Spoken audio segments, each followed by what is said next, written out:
Hi friends, నమస్తే. రేపు పోలిపాడ్యం కదండి. ప్రొద్దుటే వేగం లేచి 4 గంటల నుంచి 5 గంటల లోపు శివయ్య చిత్రపటానికి ఇలా అలంకరించుకొని చక్కగా పూలమాలేసి దీపారాధన చేసుకోండి. ఆవునేతితో శివయ్య సహస్రనామం మంచిగా చదువుకోండి. ఆ తర్వాత ఏం చేస్తారంటే, ఇగోండి ఇక్కడ మేము నదిలో వదులుతున్నట్టుగా మీరు కూడా చక్కగా దీపాలు 6 తర్వాత అయినా పర్లేదండి. 6 నుంచి 7 మధ్యలో పోలిపాడ్యం సందర్భంగా స్వర్గం వెళ్ళింది కదండి పోలమ్మ.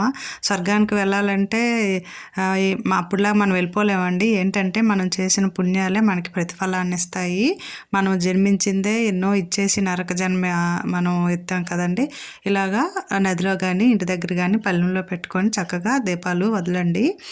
నెల ఒత్తులు 30 ఒత్తులుగా చేసి వదులుకుంటే చాలా మంచిది.